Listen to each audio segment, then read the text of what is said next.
Sesaat lagi Anda akan mendengarkan program Renungan Sahabat Seperjalanan bersama Pendeta Wendy Pratama. Selamat mendengarkan.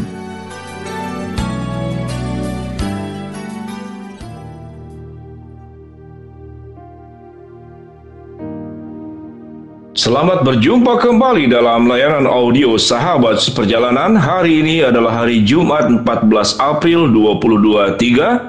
Tema renungan saat teduh kita dengan judul Cara Membangun Rumah. Cara membangun rumah. Firman Tuhan terambil dalam Amsal 24 ayat 3 sampai dengan keempat.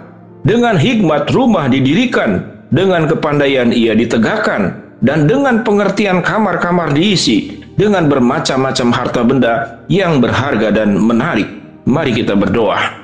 Bapa yang di dalam surga, hidup kami adalah seumpama mendirikan rumah. Kami harus mendirikan rumah yang baik, yang tahan terhadap berbagai macam hal, dan tetap berdiri kokoh sampai kemudian kami bertemu dengan Tuhan. Dalam nama Tuhan Yesus kami berdoa. Amin. Shalom sahabat seperjalanan, temanya adalah cara membangun rumah, cara mendirikan rumah. Tentu yang harus berbicara bukanlah pendeta dalam hal ini. Maka yang harus berbicara adalah para arsitek, para insinyur sipil dan arsitek yang merancang semuanya itu. Mereka lah yang pandai dan mereka tahu. Di dalam dunia arsitek dan insinyur sipil ada hal-hal mendasar dan penting agar rumah itu bisa didirikan dengan baik. Secara awam, saya bisa menyebutkan beberapa hal bagaimana mendirikan rumah dengan baik.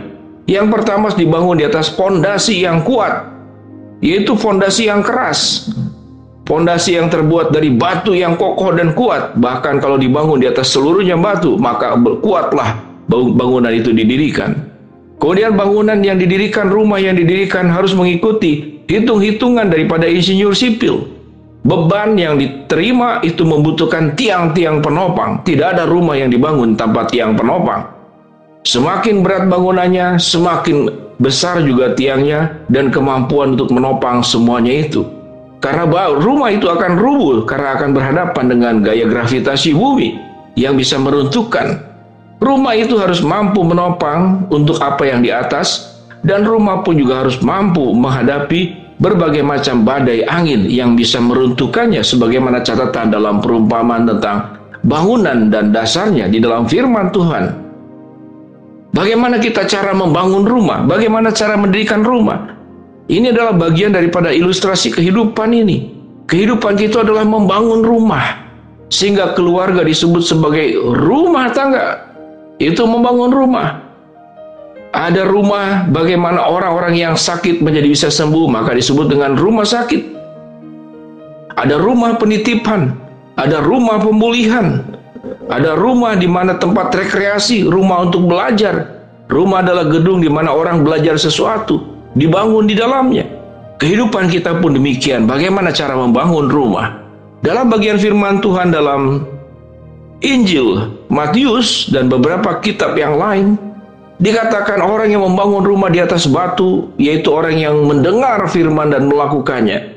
Dia seperti membangun rumah di atas batu karang yang kokoh. Sementara mereka yang membangun tidak berdasarkan kebenaran firman Allah, maka dia sedang membangun rumah di atas pasir. Datang banjir, datang angin, rubuhlah dan hancurlah rumah tersebut. Kehidupan kita pun seperti demikian.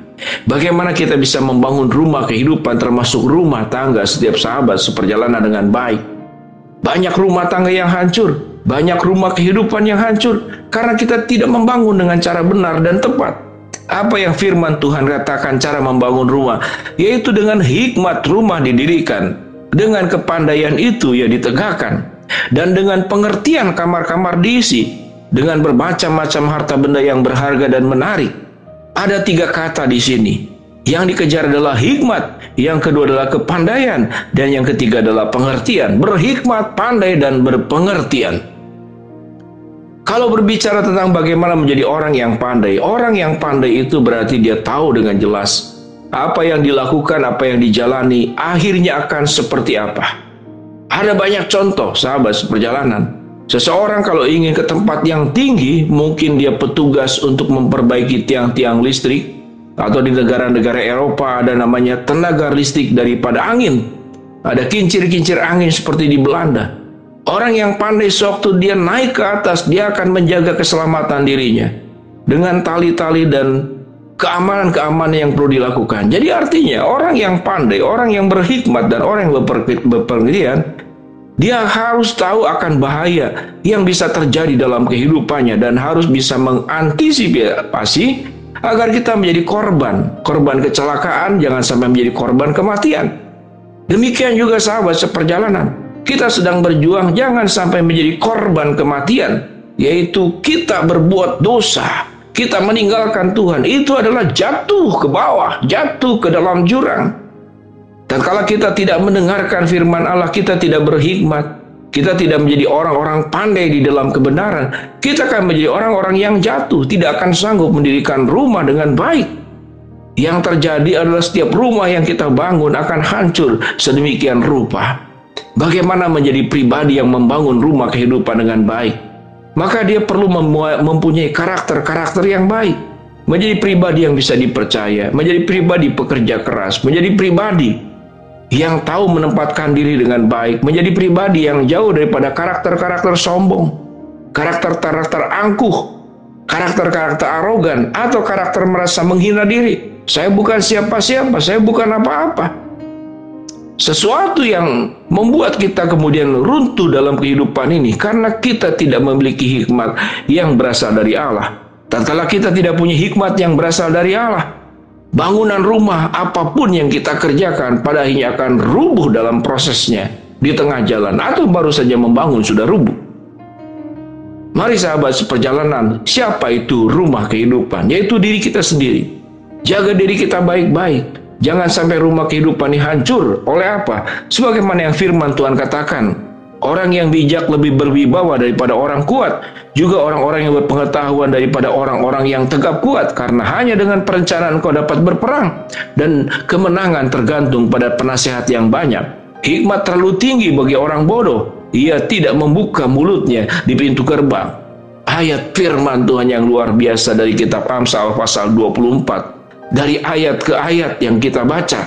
Dan sahabat seperjalanan, silakan membaca kitab Amsal 24. Membuka Alkitabmu.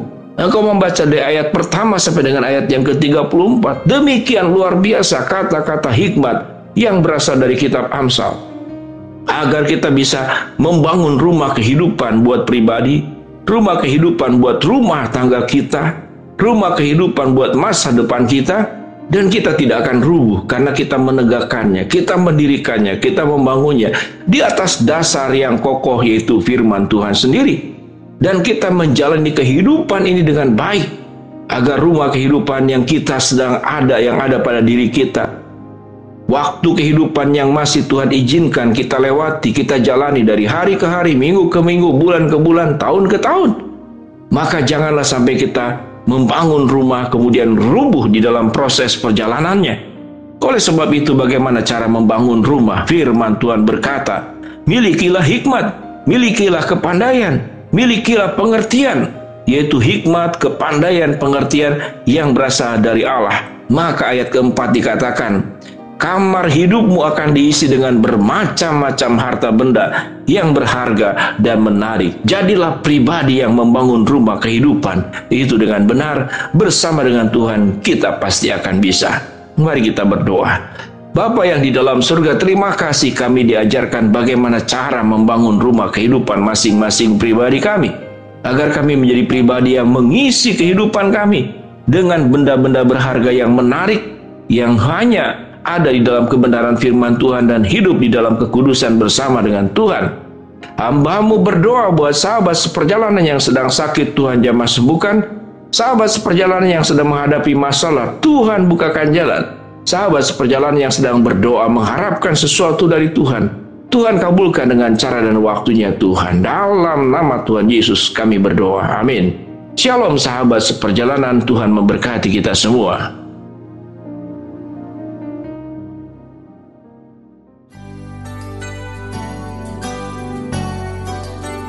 Anda baru saja mendengarkan program Renungan Sahabat Seperjalanan bersama Pendeta Wendy Pratama. Terima kasih atas perhatian Anda. Tuhan Yesus memberkati.